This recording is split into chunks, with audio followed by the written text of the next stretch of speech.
পানি উঠলো না, ঠিক কিনা বলেন? আর বড় পীর আব্দুল কাদের জিলানী রাহমাতুল্লাহি আলাইহি ওনার পা থেকে মেরেছে করো, মেয়ে বলেছে আমি দেখেছি ভয়ঙ্কর কি। সুবহানাল্লাহ বলেন না?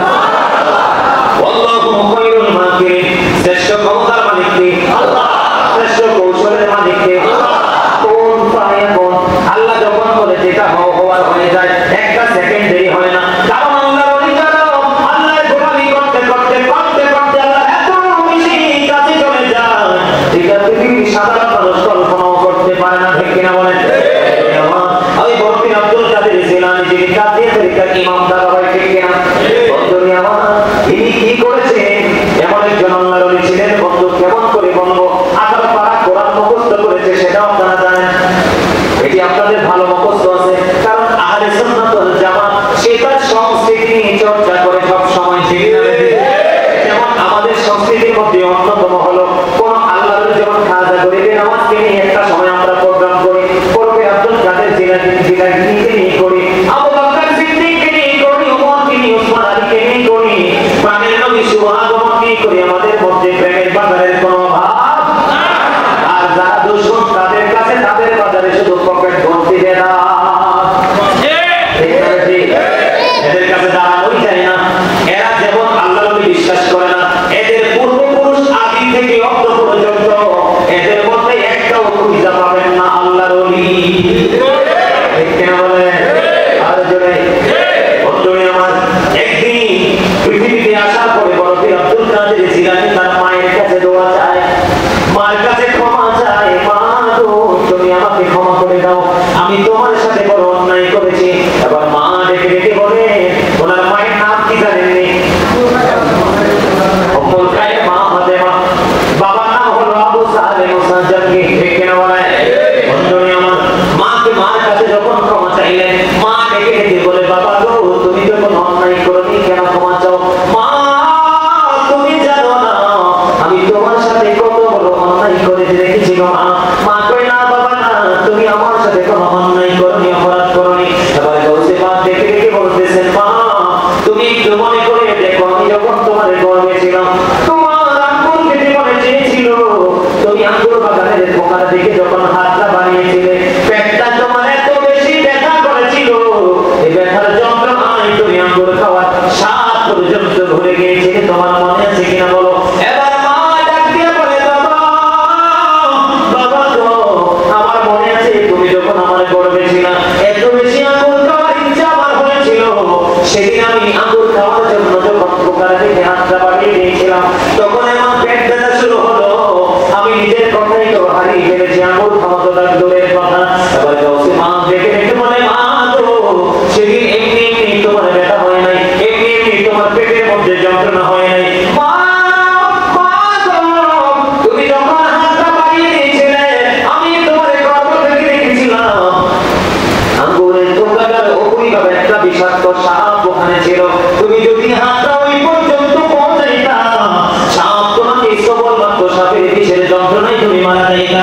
এই জন্য আমি তোমার পেটে এত জোরে আঘাত করেছিলাম, তুমি ব্যথার যন্ত্রণায় যেন আঙ্গুর খাওয়ার স্বাদ তুমি ভুলে যাও।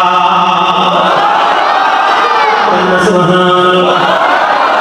এই জান্নাতের বাগানকে শান্তি করে বললাম, আপনারা এখানে কে কোন জায়গা থেকে এসেছেন আমি জানি না, আপনারা একটা জিনিস ফলো করবেন বন্ধু, পৃথিবীর ইতিহাসে যারা নবীর সাথে প্রেম করেছে, আল্লাহর ওলিদের সাথে সত্যিকারের প্রেম করেছে, একটা মানুষও বেয়াদবি হয়ে পৃথিবী থেকে যায় না।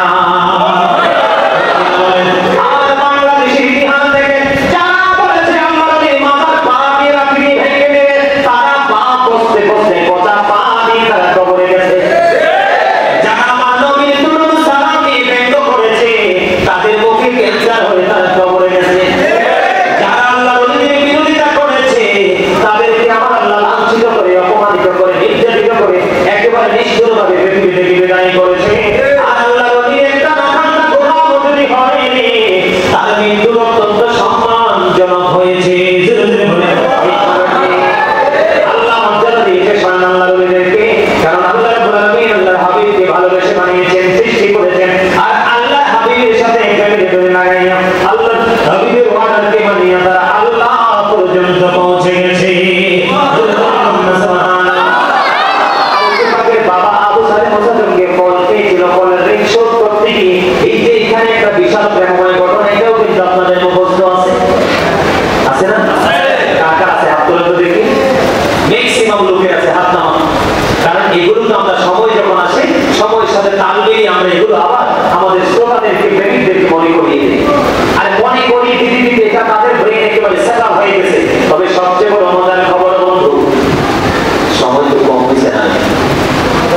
সন্ধান না পান তাহলে 29 তারিখ রাতে সেহরি খাওয়া রোজা রাখতে হবে, ঠিক কিনা বলেন?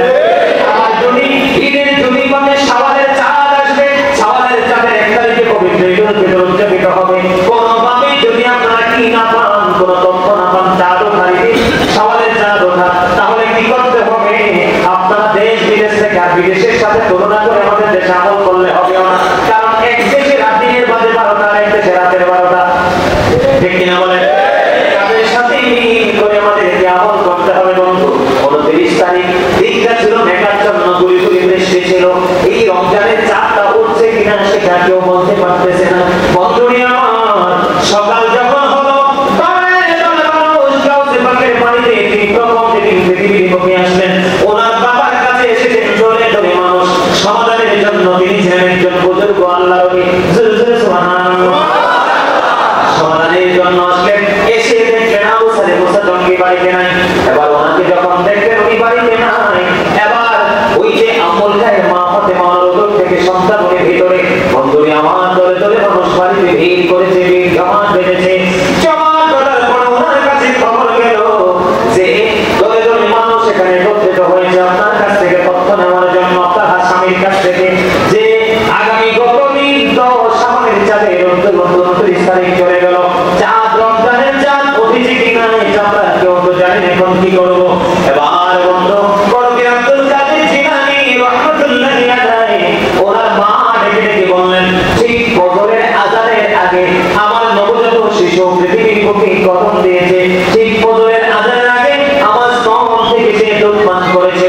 ফজরের আযান দেওয়ার পরে কত চেষ্টা করেছে আমি এদিক দিয়ে যখন দেই দুধ পান করতেছে, স্তনে মুখ লাগায় না, ডান দিকে যখন দিয়েছে মুখ লাগায় না, বাম দিকে যখন সে দেয় মুখ লাগায় না। তাকে আমি কত কিছু খাওয়াতে চাইলাম, সে কোনো কিছু খায় না।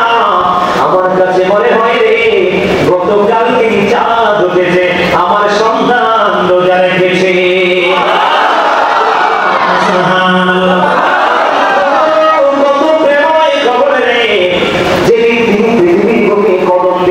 সেই দিন তিনি সারাটা দিন মায়ের স্তন থেকে তিনি দুধ পান করেননি। যখন বন্ধ সূর্য যখন পশ্চিম আকাশে চলে গেল, ডুবে গেল, মাগরিবের সময় যখন হয়ে গেল, তখন তিনি মায়ের স্তন থেকে চেপে ধরে দুধ পান করেছে। জোরে জোরে সুবহানাল্লাহ। এমন একজন আল্লাহর ওলি ছিলেন বরফিন আব্দুল কাদের জিলানী। যারা আল্লাহর ওলিদের দিকে বিরোধিতা করে তারা সেই জগতে পড়াশোনা নাই, ঠিক কিনা বলেন?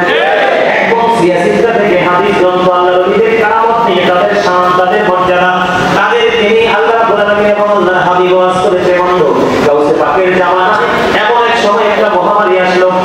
দাদাভাই নিশ্চয়ই দেখেছেন মনে হয়, আগে কিন্তু বাংলাদেশে ডায়রিয়া হতো, হতো না? ডায়রিয়া হয় কিন্তু এমন অবস্থা হতো মানুষ দলে দলে মারা যাইত। আপনারা দেখছেননি? ডায়রিয়া, কলেরা, বসন্ত এগুলো আসতো।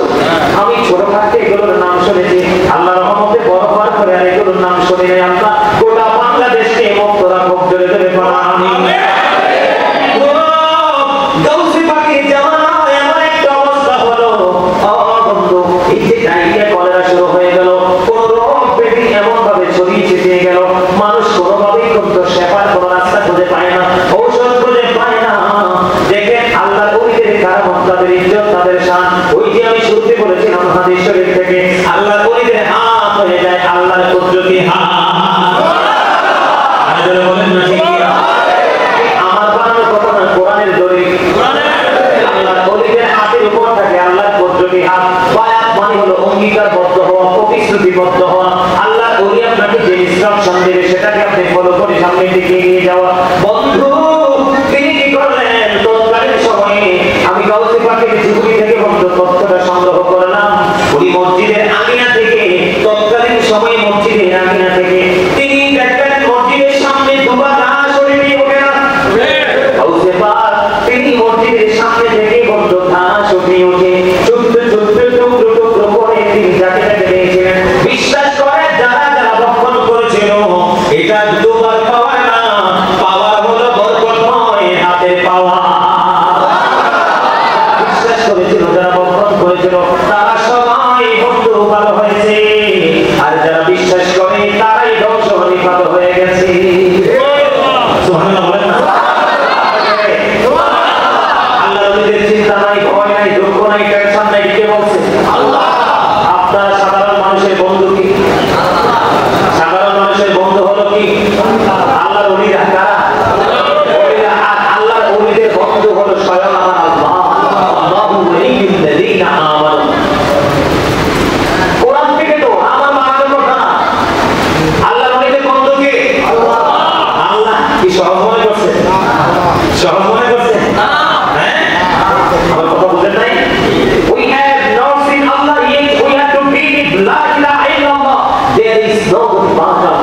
যেতে পারলাম।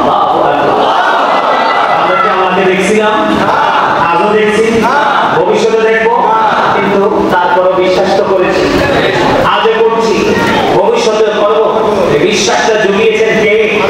আপনার আমার প্রাণের নবী। কে? আর যদি বলেন কে? নবীকে দেখছেন? এখন এই নবী যে বিশ্বাসটা জুগিয়েছে এটা কার মাধ্যমে পাইছেন? হক্কানি আলেম এবং হক্কানি আল্লাহর ওলিদের মাধ্যমে। ঠিক কিনা বলেন? যারা আল্লাহর ওলিদের সাথে দুশমনি করে হক্কানি আলেমদের সাথে দুশমনি করলো, তারা যেন আল্লাহর রাসূলের সাথে দুশমনি করলো। আর যারা রাসূলের সাথে দুশমনি করলো, তারা যেন আল্লাহর সাথে দুশমনি করলো। আর যারা আল্লাহর সাথে দুশমনি করলো, তাদের ঠিকানা হলো জাহান্নাম। যারা আল্লাহর ওলিদেরকে হক্কানি আলেমদেরকে ভালোবাসলো, তারা যেন রাসূলকে ভালোবাসলো। আর যারা রাসূলকে ভালোবাসলো, তারা যেন আল্লাহকে ভালোবাসলো। আর যারা আল্লাহকে ভালোবাসলো, তাদের ঠিকানা হবে জাহান্নাম। আল্লাহ বলবে ইউ গো টু প্যারাডাইস, জান্নাতে চলে যাও, অন্যথায় you have to go to hell, চলে যেতে হবে জাহান্নামে।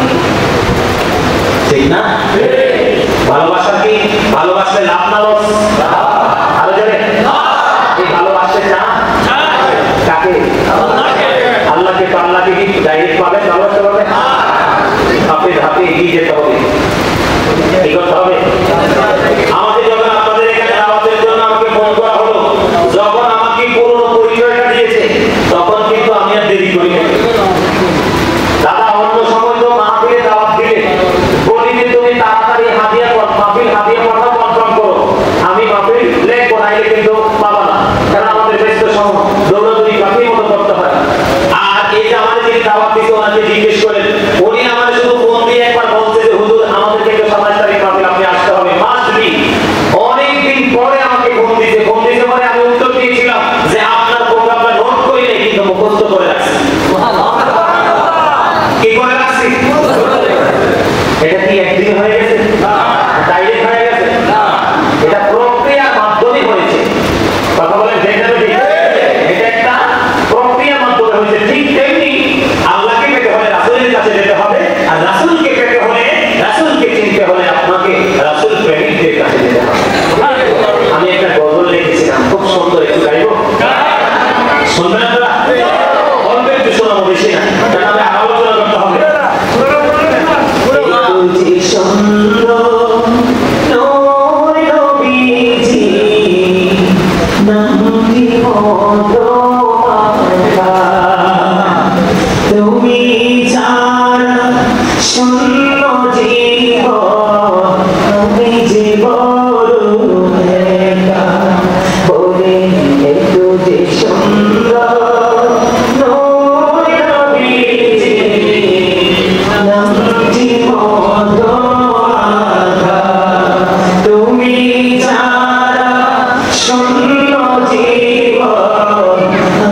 জীবন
শোনাবো, শুনবেন?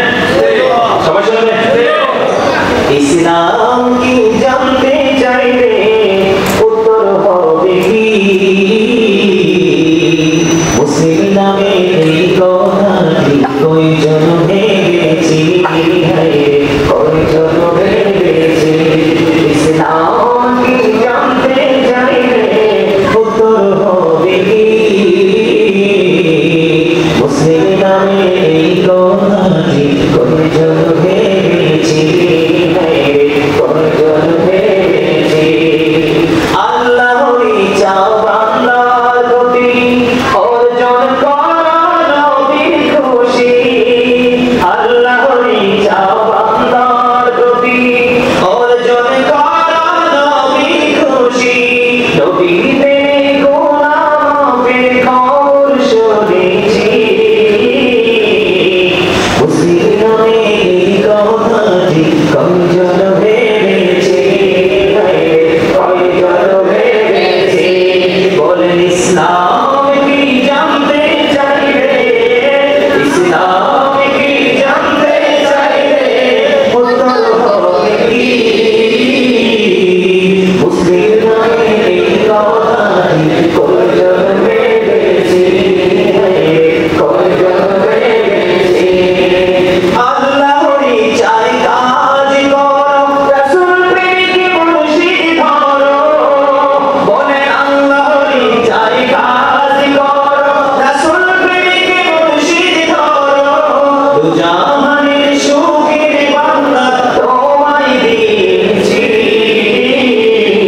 মুসলিম নামে এই কথাটি কয়জন ভেবেছি? বলেন মুসলিম নামে এই কথাটি কয়জন ভেবেছি? ইসলাম কি জানতে চাইলে উত্তর হবে কি? মুসলিম নামে এই কথাটি কয়জন ভেবেছি? হায়রে মুসলিম নামে এই কথাটি কয়জন ভেবেছি?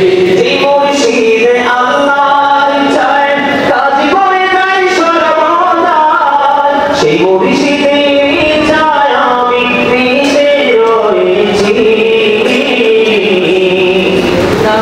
দুজাহানের শোকের বান্দা তোমায় দিয়েছি।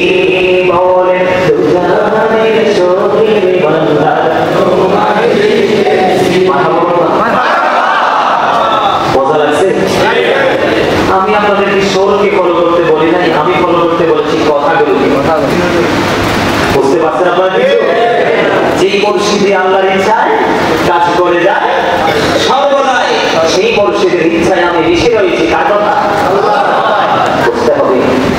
মুসলমান হলেই চলবে না, 100% মুসলমান হতে হবে। আপনি কি করতে হবে? ইমানদার হতে হলে আল্লাহর প্রতি বিশ্বাস রাখতে হবে, আল্লাহর হাবিবের প্রতি বিশ্বাস রাখতে হবে, ফেরেশতার প্রতি বিশ্বাস রাখতে হবে, আসমানি কিতাবগুলোর উপর বিশ্বাস করতে হবে। পূর্বসূরীতে আইমায়ে কেরাম যাদের মাধ্যমে ধীরে ধীরে ধীরে ধীরে আমরা ইসলামটাকে পেয়েছি, তাদের প্রতি বিশ্বাস রাখতে হবে। তাহলেই আপনি 100% ইমানদার।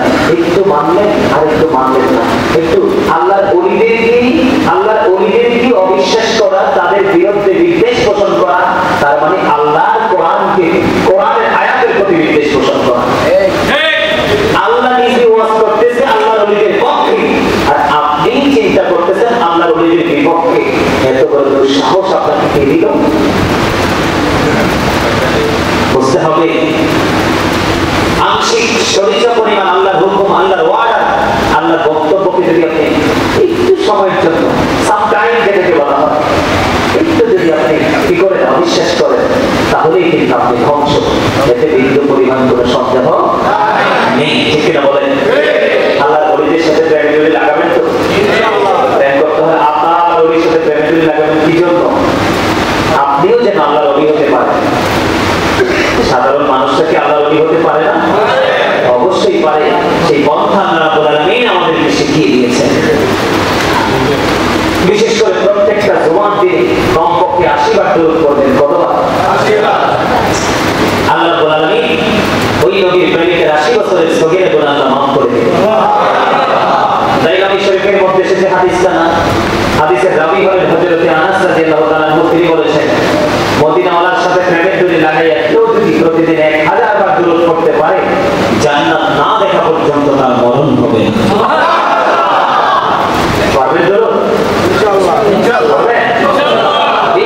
করে নফল ইবাদত করবেন। এর মধ্যে একটা নফল ইবাদতের কথা বলি, আর অনলাইন থেকে আমার প্রত্যেকটা বিষয়ের উপর মিডিয়াতে আলোচনা করা আছে, ছোট করে হোক আর বড় করে হোক।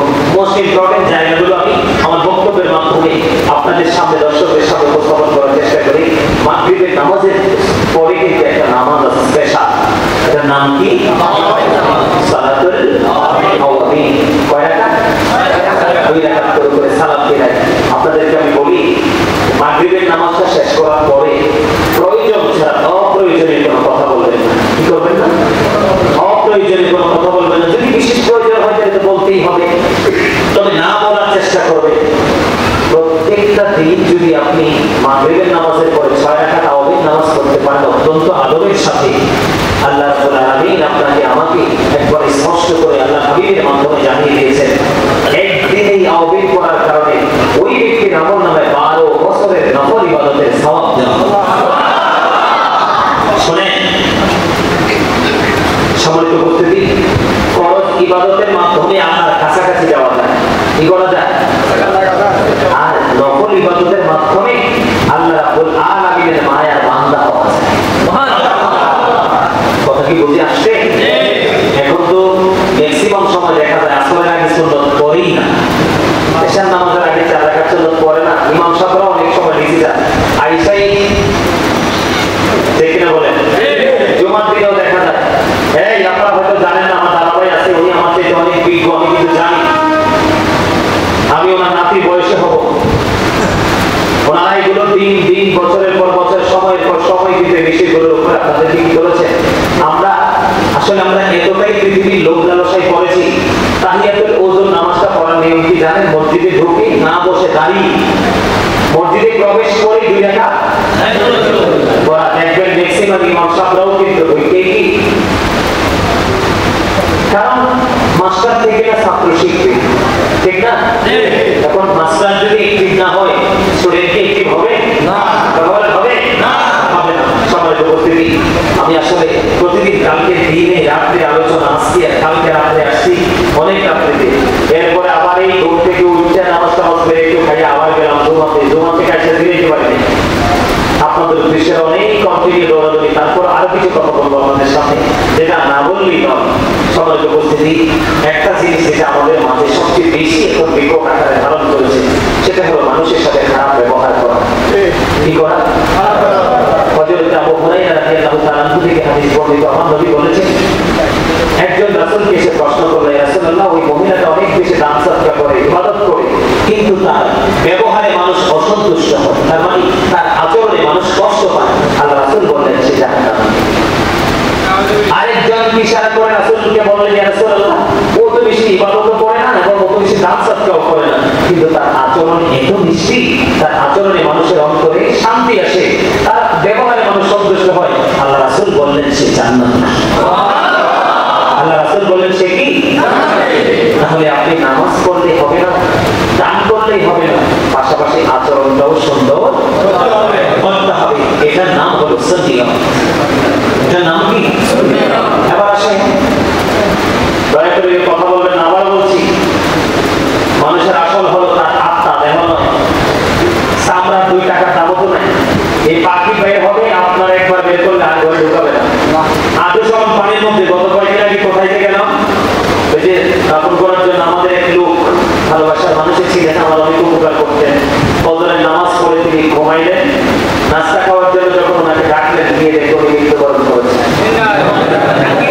একেবারে তাজা মানুষ, এই টাঙ্গিনি চামড়াটা, টাঙ্গিনি, হ্যাঁ হ্যাঁ, যাই দেখছে, আমি যাইনি কবরের পর, ওরা গেছে কবরটা খনন করার পরে, কবরের পর যাই দেখে কবরের পানির উপরেই কিন্তু রেখে এসেছে। বিকল্প কোনো কিছু নাই তো। সম্মানিত উপস্থিতি, আরেকটা জায়গা হলো, বলবো, আমরা এখন বেশি বেশি মানুষ থেকে খেতে পছন্দ করি, নিজে পছন্দ করি, থাকার পরেও হযরত কাবিসা রাদিয়াল্লাহু তাআলা আনহু রাসূলের কাছে আসলেন সাহায্যের জন্য। রাসূল বললেন, তুমি বসো, সদকার মাল আসলে তোমাকে দিব। তো সদকার মাল আসা পর্যন্ত তিনি অবস্থান করতেছেন। এর মধ্যে আমার নবী বলেছেন, 3 শ্রেণীর মানুষ তারা মানুষের কাছ থেকে সাহায্য চাওয়া, ভিক্ষা চাওয়া বৈধ নয়। এর মধ্যে একদল হলো অনেক বেশি ঋণগ্রস্ত হয়েছে, ঋণ পরিশোধ করতে পারে না, যতক্ষণ পর্যন্ত ঋণ পরিশোধ করে মুক্ত না হবে ওই ব্যক্তি পরিস্থিতি, আরেকজন হলো প্রাকৃতিক দুর্যোগ আসে না, কিছু জায়গায় হামুন আসছে এদিক দিয়ে, তিনজন তো মারাও গেছে। প্রাকৃতিক দুর্যোগে যখন ঘর বাড়ি সবকিছু নিয়ে যায় তখন সে দৃশ্য হয়ে যায়, ঘুরে দাঁড়ানো পর্যন্ত সে মানুষের কাছে সাহায্য চাইতে পারবে। 3 নম্বর হলো একটা মানুষ গরিব দুস্থ, তার কাছে কিছু নেই, তার গোত্রের 3 জন লোক সাক্ষী দিতে হবে। কয়জন লোক? 3 জন লোক সাক্ষী দিতে হবে যে হ্যাঁ সত্যিকার অর্থে সে গরিব, তার কাছে কিছু নেই, তাকে সাহায্য করে। সুস্থ মস্তিষ্ক প্রাপ্তবয়স্ক 3 জন যখন সাক্ষী দেন তখন তাকে আপনি সাহায্য দিতে পারবেন। অন্যথায় এছাড়া আপনি যদি ইচ্ছে করে সম্পদ বাড়ানোর জন্য একবেলা আলু চাল করে খাইলাম, আমার একবেলা চাল বেঁচে গেল, একবেলা আপনার পকেটের টাকা দিয়ে নাস্তা করলাম, একবেলা নাস্তার টাকা বেঁচে গেল, এই চিন্তা করে যদি খেয়ে থাকেন তাহলে আপনি হারাম খাবেন। এটা মানার নামই হলো সুন্নিয়ত। বন্ধুরা আমার, হযরত সাওবান রাদিয়াল্লাহু তাআলা থেকে হাদিস বর্ণিত, আমার নবী বলেছেন, তিনি বর্ণনা করেছেন, কেউ যদি প্রতিশ্রুতি দাও, কেউ যদি আমাকে ওয়াদা দিতে পারো যে তুমি কোনদিন কারো কাছে যেতে চাইবে না, আমি নবী তোমার জান্নাতের জিম্মাদার হয়ে যাব। হযরত সাওবান রাদিয়াল্লাহু তাআলা বললেন, তিনি বলছেন আমি আর কোনদিন কারো কাছে চাইব না, তিনি মৃত্যু পর্যন্ত আর কারো কাছে চাইনি। এটা মানার নাম হলো সুন্নিয়ত। কথা বলেন না কেন? এটা মানার নাম কি? এই পাশাপাশি এই আমাদের টাকা বুখারী ও মুসলিম শরীফের মধ্যে সে চাল কেনা দিনার নাম প্রকৃত ধনী হলো আত্মার ধনী, অর্থের ধনীকে কখনোই ধনী বলা হয় না। বলে হুজুর এখানে কেন আসবেন? আমরা কিন্তু সুন্নিয়ত করছি, কিন্তু সুন্নিয়ত কত প্রকার কি জানি না। বন্ধুরা আমার, আমাদের জন্য ফয়সালা দিয়ে দিয়েছে ইসলাম অত্যন্ত চমৎকার একটা নিয়ামত। এই পাশের মানুষটা গরিব, এই পাশের মানুষটা ধনী, এই পাশের মানুষটা 10 তলা ভবন বানাবে, কয়তলা? 10 তলা ভবন বানাবে। এই ভবনের ড্রয়িং তিনি করলেন, প্ল্যান পাস করিয়ে ফেললেন, কিন্তু বন্ধু বাড়িটা বানানোর আগে পাশে গরিব মানুষের কাছে কিন্তু আপনাকে আলাপ করতে হবে। কেন গো? তার কারণ হলো আপনি 10 তলা বাড়ি বানানোর পরে আপনার সুবিধা আছে, আপনি 100 বছর 50 বছরের জন্য স্থায়ী হবে। যদি আপনার এই বাড়ির কারণে দুস্থ মানুষটার অসুবিধা হয়, তার অসুবিধাটাও আপনার 70 বছরের জন্য স্থায়ী হয়ে যাবে। ঠিক কিনা বলে? এই জন্য এটা হলো সুন্নিয়ত। বড় বাড়ি বানাবেন, ওনার কাছে গিয়ে পরামর্শ করবেন, তুমি তো গরিব মানুষ, আমি এইভাবে বড় বাড়ি বানাবো, এমনি করবো, তোমার কোনো অসুবিধা হবে কিনা? যদি সে বলে অসুবিধা হয়, আলোচনার মাধ্যমে আপনার প্ল্যানটা চেঞ্জ করে বাড়ি বানাবেন। এটার নাম হলো সুন্নিয়ত। ম্যাক্সিমাম লোক এখন কি করে? ঘুম থেকে উঠে ব্রাশ, কিন্তু আমার নবী বলেছেন আমার উম্মতের কষ্ট হবে, অন্যথায় বলতাম প্রত্যেক ওয়াক্ত নামাজের আগে মেসওয়াক করতে। ঠিক কিনা বলেন? আজকে মেসওয়াককে আমরা দূরে সরিয়ে দিলাম, ব্রাশকে হাতে নিলাম। ঠিক কিনা বলেন? এটার নাম সুন্নিয়ত নয়। এখানে অনেক ছেলেরা জিন্স প্যান্ট পরে আসছে, জিন্স প্যান্টের চরিত্র কি ছোট না বড়? ছোট। মাশাআল্লাহ, ঠিক আছে। জিন্স প্যান্টটাকে ছোট না বড়? বন্ধুরা আমার, কোরআনে এসেছে লিবাসুত তাকওয়া যালিকা খায়র, আল্লাহর কাছে উত্তম পোশাক হলো তাকওয়ার পোশাক, যেটা সীমানা বেঁধে দিয়েছে। উপর দিয়ে থাকবে নাভি বরাবর উপরে, আর নিচের দিক দিয়ে থাকবে ট্রাক্টর উপরে। এত ডিজিটাল প্যান্ট পরে উপর দিয়েও নাভি, নিচে দিয়েও ট্রাক্টর নিচে। ঠিক কিনা বলেন? আর জোরে আবার কথাটা আপনারা বোঝেন? এই সমস্যাগুলো আমাদের আছে না নাই? আপনারা জানেন কি জানেন না? বুখারী শরীফের মধ্যে এসেছে বন্ধু হাদিস খানা, আল্লাহর হাবিব মসজিদের মধ্যে অবস্থান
সে নিজেও পাপী হলো, আরেকজনকে পাপী বানালো, আর তার নিজের নামাজটাকে বাতিল করে দিল। এই জন্য নামাজ পড়ার পরেও মানুষ খারাপ চিন্তা ছাড়তে পারে না। আমাদের এই দেশে কি নামাজের অভাব আছে? কিন্তু অন্যায় অপরাধীও শেষ। কথা ঠিক না? আমি কি ঠিক বলছি? আর যেটা বলেন আরেকটা সমস্যা আমাদের মাঝে আছে, কইলে রাগ হয়নি আল্লাহ জানে। অনেক ছেলেরা দিয়ে শুক্রবারে টপ থেকে লাল পাঞ্জাবি পরে মসজিদে আসে, লাল জামা পরা, একবারে টকটকে লাল জামা পরা, লাল পাঞ্জাবি, শার্ট গেঞ্জি পরা মুসলমানদের জন্য মাত্র হারামের অন্তর্ভুক্ত। কিসের অন্তর্ভুক্ত? হারামের অন্তর্ভুক্ত। একবারে টকটকে লাল জামা পুরুষের জন্য কাপড় বৈধ নয়, নারীদের জন্য বৈধ। হাদিস শরীফের মধ্যে এসেছে, আমার নবীকে এক ব্যক্তি দুইবার সালাম দিয়েছে, নবী একটা বারের সালামের জবাব দেয়নি। অথচ সালাম দেওয়া সুন্নাত, সালামের জবাব দেওয়া ওয়াজিব। ঠিক কি না বলেন?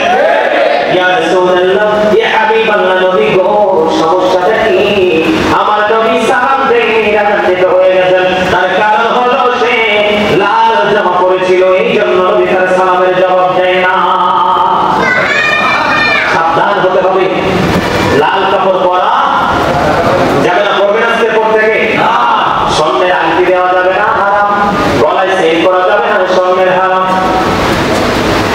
আমরা সুন্নিয়ত করি, দাদা এত অপরাধ করার পরে জান্নাতের আশা করা সম্ভব? নবীকে পাওয়া সম্ভব? এই যে এখানে ম্যাক্সিমাম ছেলেরা দাঁড়িয়ে আছে ইহুদি স্টাইলে,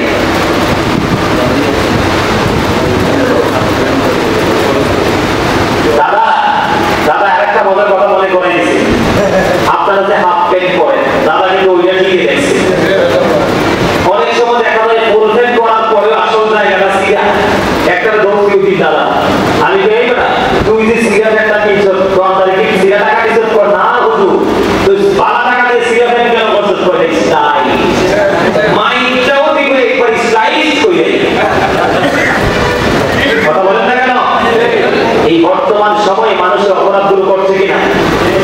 চুল কাটলা, আমি একটা কথা বলে আপনারা মাইন্ড করবেন না, একটা ছেলের চুল কাটার স্টাইল দেখলে মনে হয় না ই নাই যায় না।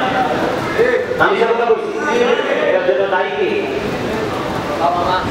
বাবা মা, অন্য কেউ না। কারণ আমি তো এখন ঢালাও খালি কইতে আছি। আল্লাহ রাসূল কি বলতে জানেন? আদিবু আওলাদাকুম আলা তালাতি ফিসালিন হুব্বি নবীকুম ওয়া হুব্বি আহলি বাইতিহি ওয়া আলা কিরাতিল কুরআন। আমার নবী বলেছেন, তোমরা তোমাদের সন্তানদেরকে তিনটি বিষয় শিক্ষা দাও। কয়টি? একটা হলো হুব্বি নবীকুম, নবীর প্রেম, ওয়া হুব্বি আহলি বাইতিহি, নবীর আহলি বাইতের প্রেম, ওয়া আলা কিরাতিল কুরআন, কোরআন তেলাওয়াত শেখাও। কয়টা বাবা শিখেছেন সন্তানকে নবীর প্রেম? প্রশ্ন করলে বলবে আমি তো জানি না প্রেম কি জিনিস। এত সস্তা না। Every parent should take care of their children very carefully. প্রত্যেকটা পিতামাতার উচিত সন্তানের দায়িত্ব পালন করা। আর আমরা সন্তানের সাথে উচিত we should obey our parents. আমাদের প্রত্যেকের উচিত আমাদের পিতামাতাকে মান্য করা। এই সমস্যা আছে না নাই? আছে। কথা বলেন আছে না নাই? আছে। বর্তমান যুব সমাজ ধ্বংস হয়ে যাচ্ছে। মদ, গাঁজা, ইয়াবানি। মদ খায় কিনা? হিন্দুদের পূজায় যায় কিনা? এই দেশে কয়টা হিন্দু আছে? কিন্তু হিন্দুদের পূজার দিন থেকে মুসলমানরা ছদ্মবেশে পূজা মণ্ডপে যায় প্রসাদ খায়। অথচ আল্লাহ ওয়াজ করতেছে, ইন্নাল কাফিরিনা কানু লাকুম আদুওয়াম মুবিনা। আল্লাহ বলতেছেন, the heretics are the eternal enemy of the believers. ঈমানদারদের প্রকাশ্য শত্রু হলো বেঈমান কাফেররা। আজকে দেখেন সাদা সাদা কুকুরগুলো, ইহুদি নামক কুকুরগুলো ফিলিস্তিনকে নির্বিচারে পাখির মতো হত্যা করছে, তাদের অবকাঠামোগুলো সবগুলো ধ্বংস করে দিচ্ছে। এটাই হলো ইহুদিদের বেঈমান কাফেরদের চরিত্র। ঠিক কিনা বলেন? আপনারা কেন বলেন না হিন্দু, খ্রিস্টান, বৌদ্ধ ধর্মের স্রষ্টা হলো শয়তান? এই আমাদের ধর্মের স্রষ্টা কে? আল্লাহ। ইন্না দীনা ইনদাল্লাহি ইসলাম। ইসলাম is not only a religion but also public code of life. জোরে জোরে বলেন আল্লাহু আকবার। আমরা আমাদেরটা ছেড়ে আমরা বেঈমান কাফের যাদের অস্তিত্ব থাকবে না তাদেরটা নিয়ে দৌড়াদৌড়ি করছি। আমাদেরকে ফলো করার কথা ছিল বেঈমান কাফেররা, আর আজকে আমরা মুসলমানের বাচ্চা হয়ে ইহুদি নাসারাদেরকে ফলো করছি। এটা আমাদের জন্য এত বড় লজ্জা। নবীজির সামনে দাঁড়াইবার কোনো ক্ষমতা থাকবে না, নবীজির সুপারিশ পাওয়া তো থাকবে কথা। মদ গাঁজা খায় না আপনাদের সমাজের ছেলেরা? খায়নি? থেকে ভালো জিনিস। ইন্নামাল খামরু ওয়াল মাইসিরু ওয়াল আনসাবু ওয়াল আজলামু রিজসুম মিন আমালিশ শাইতান। মদ গাঁজা মূর্তি বাক্যবরণা সব কিছু বস্তু শয়তানের কাজ। কার কাজ? কে বলেছেন? আল্লাহ। শয়তান মুসলমানের বন্ধু না শত্রু? ইন্না শাইতানা লাকুম আদুউন ফাত্তাখিযুহু আদুওয়া। ঠিক কি না বলেন? Satan is the eternal enemy of the believers. ইমানদারদের প্রকাশ্য শত্রু হলো শয়তান। তবে ইমানদার যারা মুমিন যারা তাদের জন্য একেবারে 100% মুমিন যারা তাদের জন্য আল্লাহ রাব্বুল আলামিন একটা চমৎকার নিউজ দিয়েছেন। আল্লাহ বলেছেন ইন্না কাইদা শাইতানি কানা দাঈফা। আল্লাহ বলেছেন শয়তান ডিসিপশন ইজ ভেরি উইক। শয়তানের ধোঁকা মুমিনের জন্য একেবারে দুর্বল। হাজার চেষ্টা করলে মুমিনকে শয়তান ঘায়েল করতে পারে না। জোরে জোরে সুবহানাল্লাহ। মদ খাবে? হযরত আলী রাদিয়াল্লাহু তাআলা বলেছে কোন সমুদ্রের মধ্যে কোন দরিয়ার মধ্যে যদি একটা ফোঁটা মদ পড়ে, কয় ফোঁটা? একটা ফোঁটা মদ যদি পড়ে দরিয়ার পানি শুকিয়ে যদি যায়, শুকানোর পরে যদি কোনো ঘাস জন্ম হয়, আমি আমার পালিত পশুগুলোকে ঘাস খাওয়াবো না। ওই দরিয়ার উপরে যদি বিশাল বড় মিনারা তৈরি করা হয়, আমি আলী কোনদিন মিনারায় দাঁড়িয়ে আযান দিব না। আলীর পাওয়ার আছে না নাই? আছে। জানেন কি খবর? আমার নবী বলেছেন আনা মাদিনাতুল ওয়া আলিউন বাবুহা। ঠিক কি না দাদা? আমার নবী বলেছেন I am a city of education, the gate of that city is Ali. আমার নবী বলেছেন আমি হলাম শিক্ষার শহর, আর সেই শহরের দরজা হলো আমার আলী। জোরে জোরে সেই আলী রাদিয়াল্লাহু তাআলা বক্তব্য দিয়েছে, নাম আছে না নাই? আছে। ওনার সুযোগ্য দুই সন্তান শাহজাদা দুইজন, ইমাম হাসান হুসাইন। এদের সম্পর্কে আমার নবী কি বলেছেন? আল হাসান ওয়াল হুসাইন সাইয়্যিদা শাবাবি আহলিল জান্নাহ। আমার নবী বলেছেন Imam Hasan and Husain are the leader of the people in জান্নাহ।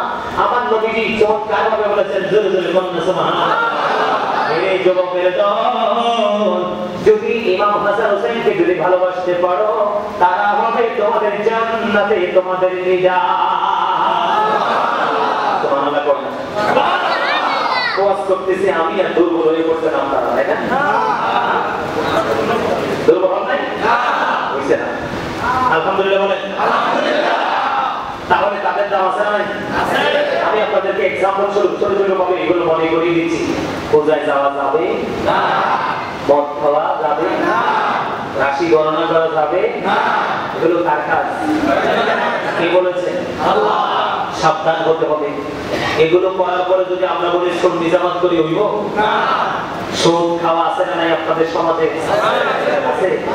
হযরত আবু হুরায়রা রাদিয়াল্লাহু তাআলা থেকে হাদিস বর্ণিত, সুদের 70টা স্তম্ভ, এর মধ্যে 70 নম্বরটা হলো এই ব্যক্তি সুদ খাইলো সেই দিন তার মাকে বিবাহ করলো।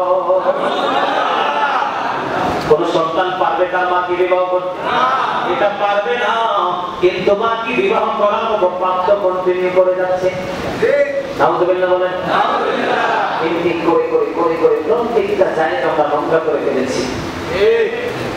অথচ আমরা বলি আমরা সুন্নি জামাত। কোন জামাত? সুন্নি জামাত। আর জোরে সুন্নি জামাত। আছে না? আছে। ভুল বলছি না? সম্মানিত উপস্থিতি, একজন আলেমের সাথে প্রেম মানে আপনি ইসলামের রঙে রঙিন হওয়া, তার আদর্শটাকে আপনার অন্তরে জায়গা করে লালন করে বাস্তব জীবনে বাস্তবায়ন করা, এটাই হলো প্রকৃত প্রেম। একজনকে ভালোবেসে গিফট করা এটা প্রেম নয়। আমার কথা কি আপনারা বুঝতেছেন? বুঝে আসছে? তবে রাসূলের প্রেমে চাদরে আপনাদেরকে আবৃত করতে চাইবে আলেমরা, তাদের সাথে বেশি বেশি করে সময় দিবে। যারা এখন তো আমাদের দেশে কত মৌলবী বেরিয়েছে, কোন নবীর দাঁড়ায় সালাম দিবে কইবে না। আল্লাহ সূরা ফাতির 9 নম্বর আয়াতে বলতেছেন অত আসিরহু অত আকিরহু। আল্লাহ বলতেছেন help him and respect him, তোমরা আমার হাবিবকে সাহায্য করো এবং সম্মান করো। আছে না দাদা? তো সম্মান আমরা তো রাসূলকে দাঁড়ায় সম্মানই করছি। রাসূল কি মরে গেছে? তো তুমি বলো রাসূলের দাঁড়ায় সালাম দিবেন দোষ বেদাত। তোমার আপন স্বজন তো মারা গেলে বিসমিল্লাহি ওয়া আলা মিল্লাতি রাসূলিল্লাহ বলেই রাখো। কার হাতে লাশ রেখে আসছো? রাসূলের হাতে। তো মরার কাছে কি মরা রাখা যায়? না। তো লাভ হইব? আল আম্বিয়াউ আকিয়াউ ফি কুবুরিহিম। সাল্লাল্লাহু নবী রাসূলরা তারা তাদের আপন আপন রওজায় জিন্দা তারা নামাজরত অবস্থায় জীবিত অবস্থায় যেহেতু আছে আমাদের নবীকে সালাম কি দিতে নবী পায় না জানে না নবীর কাছে পৌঁছে না অবশ্যই পৌঁছে আপনারা কি নবীকে নূর বলেন না মাটি বলেন কে কে আছেন নবী মাটি হাত তোলেন তো নবী মাটি আপনার হাত তোলেন এই যে দেখেন আপনারা কিন্তু আমার কাছে ধরা পড়ে গেছেন আমি সকালবেলা বললাম বিকাল আসার আগে আপনারা ভুলে গেলেন বলেন কেমনে আমি কিন্তু কালকে মাহফিলে দাদা এই কাজটা করছি কিন্তু দেখি তার কথা দেখছি ওই যে দেহ এবং আত্মা কি দেহ এবং আত্মা যারা আত্মছেন তাদের এই মুহূর্তে দেহটা এখানে আত্মাটা কোথায় নিজেও জানেন না কারণ যদি আত্মা এখানে থাকতো আমার মূল কথাটা কি সেটা আপনারা বুঝতেন ঠিক না বলেন আমার ওই পিচ্চিরা সব সময় একটা কথা বলে গাড়িতে বসে বসে মানে এক্সাম্পল দেওয়ার জন্য সে কি বলে জানেন তো মানে একটা জায়গার মধ্যে ছোট্ট করে লেখা দেওয়া লিখে রাখা আছে যে এখানে প্রস্রাব করিবেন না করিলে 10 টাকা জরিমানা কিন্তু আরেক পাগল দিয়ে দেখছে সে তাড়াহুড়ো করে দেখছে সে দেখে বলতেছে এখানে প্রস্রাব করিবেন না করিলে 10 টাকা জরিমানা কথা কি বুঝে আসছে তা আমার এই মুসলিমগুলোর এই অবস্থা হয়ে গেছে এই মুহূর্তে কথা কিন্তু ঠিকই আছে বুঝতে ভুল হয়ে গেছে কথা বলেন ঠিক না ভেবে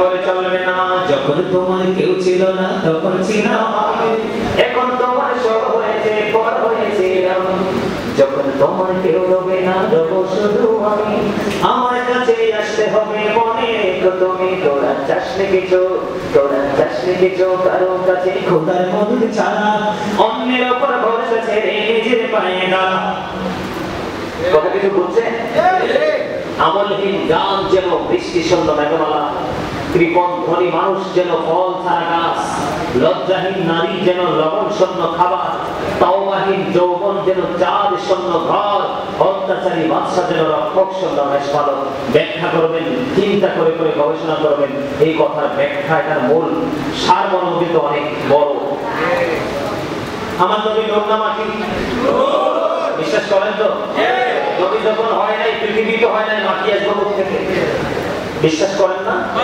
রাসূল বলতেছেন I am from the light of Allah and everything has been created from my heart রাসূল বলতেছেন I am from the light of Allah আমি আল্লাহর নূর থেকে and everything has been created from my light সৃষ্টির প্রত্যেকটা বস্তু আমি নবীর নূর মুবারক থেকে আর জোরে আনা নূরুম মিন নূরিল্লাহি ওয়া কুল্লু শাইইন মিন নূরি সুবহানাল্লাহ বিশ্বাস করেন তো নূর হলো আরবি শব্দ বাংলাতে এটাকে বলা হয় আলো ইংলিশে এটাকে বলা হয় লাইট তো নূর কইলে একটা দল আছে পায়জামা একেবারে হট হয়ে যায় কই বাপ রে বাপ কি জানি কি আপনি বলেন নবীজির নূরের ছোঁয়ায় কি পৃথিবী থেকে অন্ধকার দূর হয়ে গেছে না এটাকে অস্বীকার করার কোনো সুযোগ আছে না মদিনাতুল মুনাওয়ারায় জাবের রাদিয়াল্লাহু তাআলা প্রশ্ন করলেন আল্লাহ সর্বপ্রথম কোন জিনিস সৃষ্টি করেছেন তখন আমার নবী উত্তর দিয়েছেন ডক্টর আহমদ পেয়া বাগদাদি অত্যন্ত চমৎকার ভাবে উনি যখন প্রফিটস নাম নবীর ব্যাংক একটা কিতাব লিখেছেন খুব চমৎকার ভাবে তিনি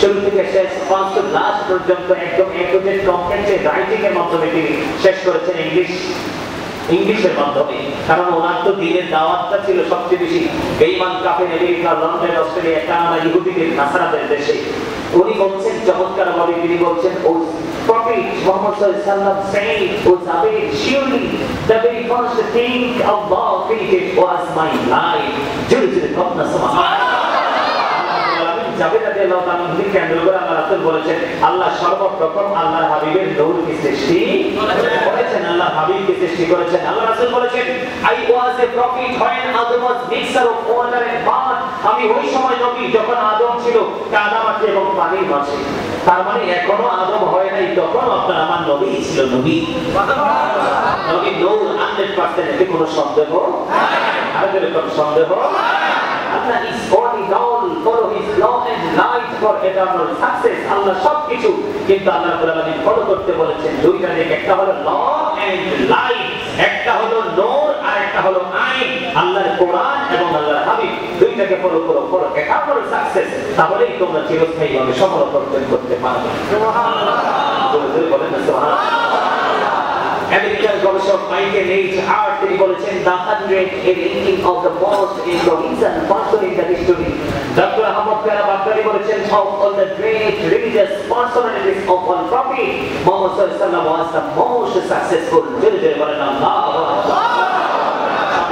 উপস্থিতি অনেকেই বলে নবী আমাদের মতো, কিন্তু নবী আজ থেকে ১৫০০ বছর আগে বলেছেন ওয়ালা আইয়ুকুম মিথলি, তোমরা কে আছো আমার মতো। আজও পর্যন্ত কেউ হাত তোলে নাই, তুলছে কিন্তু মুখে বলে নবী আমার মতো। সাবধান হতে হবে। নবীকে যদি নবী সম্পর্কে চিন্তার দ্বারা, কথার দ্বারা, সাপোর্টের দ্বারা নবীজির ইজ্জতের চাদরে যদি একটু পরিমাণ আঘাত, যেমন নবীকে একজন গালি দিল, আপনি এটাকে সমর্থন করলেন, আপনি কি আর মুসলমান আছেন? না। হাদিস শরীফের মধ্যে এসেছে ক্বালা মান সাব্বা নাবিয়্যা ফাকতুলহু ওয়া মান সাব্বা সাহাবী ফাদরিবহু, নবীকে গালি দিলে, নবীর শানে আঘাত করলে তাকে তোমরা হত্যা করে ফেলো। সাহাবায়ে কেরামদেরকে গালি দিলে, তাদের ইজ্জতের চাদর ধরে টান দিলে তোমরা তাদেরকে প্রহার করো, তার মানে বাইন্দা পিটাও। নবীর কথা সত্য না? হযরত মুহাম্মদ সাল্লাল্লাহু আলাইহি ওয়াসাল্লাম was born in a country. His father's name was Abdullah. His mother's name was Amina. His father said died before he was born. He lost his mother in his childhood. He was very truthful. আপনার আমার নবী ছিলেন শ্রেষ্ঠ সত্যবাদী। জোরে জোরে বলুন সুবহানাল্লাহ। আল্লাহ বলেছেন অকুলু কাওলান সাদীদা, আল্লাহ বলেছেন সে দা রাইট থিং, সত্য কথা বলো, সঠিক কথা বলো। সম্মানিত উপস্থিতি, নবী সম্পর্কে আপনার 100% সঠিক চিন্তা তথ্য থাকতে হবে, তাহলেই আপনি ইমানদার হতে পারবেন। নবীকে দাঁড়িয়ে সালাতু সালাম জানাবেন, নবী নবী এটা বিশ্বাস করবেন। আমাদের মতো বললে এটাকে কখনোই বিশ্বাস করা যাবে না। যদি কেউ বলতে চায় নবী আমাদের মতো, তাকে বলবেন যে পৃথিবীতে মানুষকে যখন অপারেশন থিয়েটারে নেওয়া হয়, ওপেন হার্ট সার্জারি হবে, সার্জারি হবে, তখন কিন্তু তার বডিতে ইনজেকশন পোস্ট করতে হয়, হয় না? কিন্তু আমার নবী যখন মেরাজে গেলেন, বনি ইসরাঈলের প্রথম নম্বর আয়াত 15 নম্বর আল্লাহ চমৎকার ভাবে বলেছেন, আমার নবী যখন যাবে মেরাজে আল্লাহর সাথে দেখা করতে, ওনার কিন্তু হার্ট সার্জারি হয়েছিল, কোনো ইনজেকশন কিন্তু লাগে নাই। সুবহানাল্লাহ বলেন না? এবং আল্লাহর কুদরতে কিন্তু এটা আবার এক্সাক্ট হয়ে গেল, সেখানেও কিন্তু ইনজেকশন এবং তাৎক্ষণিকভাবেই কিন্তু আল্লাহর নবী বুরাকে সাওয়ার হয়ে কি হয়ে গেল, উর্দু গমন করলো। জোরে জোরে সুবহানাল্লাহ। আরে জোরে যদি কেউ যদি বলে আমার মতো, আমার দিকে তাকান। হাদিস শরীফের মধ্যে এসেছে আল্লাহর কাছে যখন আল্লাহর হাবিবের দেখা হলো, আল্লাহ বললেন হাবিব, আসমানে ফেরেশতারা কি নিয়ে কথা কাটাকাটি করছে? তখন আমার রাসূল বললেন আল্লাহ আপনিই তো ভালো জানেন। বলতে দেরি আল্লাহ রাব্বুল আলামিন আল্লাহর হাবিবের দুই কাঁধ মোবারকের মাঝখানে আল্লাহর কুদরতি হাতটা রাখলেন। হাতটা রাখার সাথে সাথে আল্লাহর হাবিব বললেন আমার বুক পর্যন্ত সে প্রশান্তিতে চলে আসলো, আমি পৃথিবীর শুরু থেকে শেষ পর্যন্ত সব কিছু দেখে নিয়েছি। কেমনি করে বলে যে নবী আমার মতো? একটা আসমান থেকে আরেকটা আসমানের দূরত্ব 500 বছরের রাস্তা। আপনার বাপ দাদা 14 গোষ্ঠীর সকল সম্পত্তি বিক্রি করলে, গোটা বাংলাদেশ বন্ধক দিয়ে আমেরিকা থেকে টাকা নিলেও আপনি এক আসমান ঘোরার মতো জীবনে সমর্থ হবে না। হবে? কেমনে বলে নবী আমার মতো? আমার দিকে তাকান। 1969 সালে নীল আর মসলম 50 লক্ষ কোটি ডলার ব্যয় করে দুই বন্ধুকে নিয়ে তিনি চাঁদের দেশে গিয়েছিলেন। ওখানে গিয়ে বিন্দু পরিমাণ বালুকণা নিয়ে ফিরে এসেছিলেন। আর আপনার আমার নবী এই পৃথিবী থেকে চাঁদ 1,40,000 মাইল দূরে। আপনার আমার প্রাণের নবী ইশারা করতে দেরি, চাঁদটা দুইটা টুকরা হতে দেরি হয় না। কেমন করে বলেন নবী আমার মতো?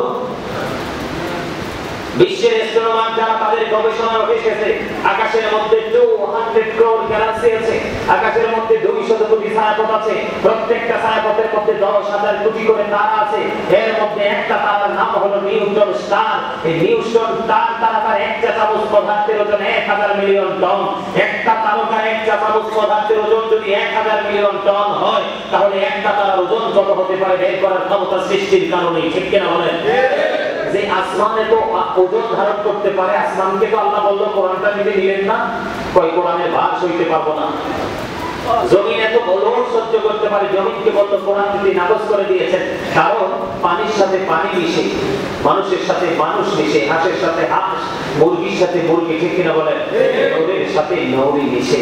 আল্লাহর হাবিব হলো এক নূর, আর আল্লাহর কোরআন হলো অমীয় বাণী লৌহে মাহফুজের কোরআন হলো আরেকটা নূর। এই জন্য একটা নূর আরেকটা নূরের সাথে মিশিয়ে দিয়েছেন। আপনি আমি লিখিতভাবে কোরআন পড়ি, আমার নবীর কাছে ওহীর মাধ্যমে কোরআন এসেছে, লিখিত ছিল না। আবু বকর সিদ্দিক রাদিয়াল্লাহু তাআলা জামানায় লিখিত ছিল না। হযরত ওমর রাদিয়াল্লাহু তাআলা আনহুর জামানায় লিখিত ছিল না, হযরত উসমান ইবনে হুরাইরা রাদিয়াল্লাহু তাআলা আনহুর জামানায় কোরআনটা লিখিত হয়েছে। জোরে জোরে আল্লাহু আকবার। নবী সম্পর্কে চিন্তা আমার যদি আজকে রিসালাতের আলোচনা হতো, আপনাদেরকে আরো অনেক তথ্য আমি আজকে দিতে চেষ্টা করতাম। সময় তো বসে অনেক দেরি হয়ে গেছে, অনেক লম্বা সময় আলোচনা করেছি। কি বলেন? আমার দাদা বলছে আরেকটু বলতাম, আরেকটু বলি, ঠিক আছে আরেকটু বলি। আমার দাদা ভাই বলছে আরেকটু বলতাম, আপনারা বলছেন শুনবেন তো? ওকে, ঠান্ডা মাথায় বসেন। এবার আমি আপনাদেরকে আরো কিছু তথ্য দিই।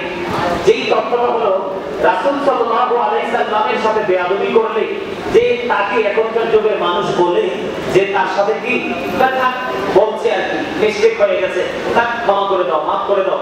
আমরা কিন্তু এটাকে নরমাল ভাবে কিন্তু আমরা এটাকে উড়িয়ে দিই, ঠিক না বলেন? আর তো বলেন আমরা কি করি, এটাকে নরমাল ভাবে সাধারণ ভাবে এটাকে উড়িয়ে দিই, ঠিক না? ঠিক। একটা হাদিস শরীফ শোনাবো বন্ধুরে আমার।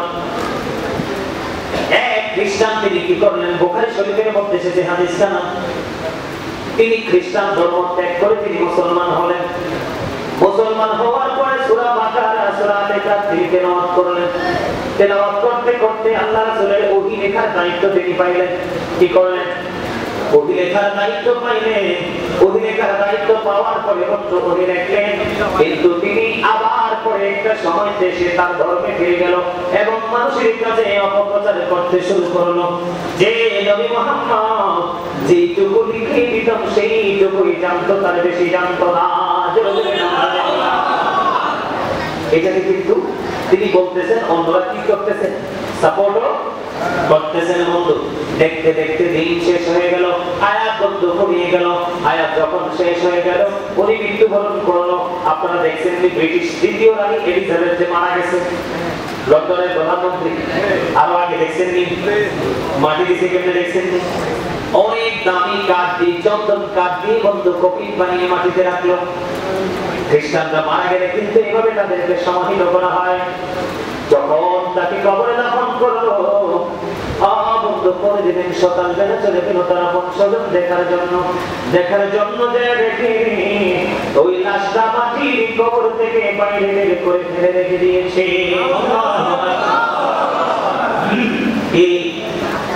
কি করে ফেলেছে? মাটির বাইরে আউটসাইডে ফেলে রেখেছে। এবার তার সঙ্গীরা তারা বলে বলতেছে এটা পৃথিবীর আর কারো কাজে নয়, এটা নবী মুহাম্মদ এবং তার সঙ্গীদের কাজ। নাউজুবিল্লাহ। আর জোরে বলেন না নাউজুবিল্লাহ। এবার তারা কি করলেন? তার এই গর্তটাকে আরো বেশি গভীর করে খনন করলো। খনন করার পরে আজকে আবার তাকে কবরে দাফন করে চলে গেল। পরের দিন এসে দেখে বন্ধু ওই লাশটা ওইটা কবিতা বন্ধু মাটির বাইরে কবরে ফেলে রেখেছে। নাউজুবিল্লাহ। আর জোরে বলেন না নাউজুবিল্লাহ।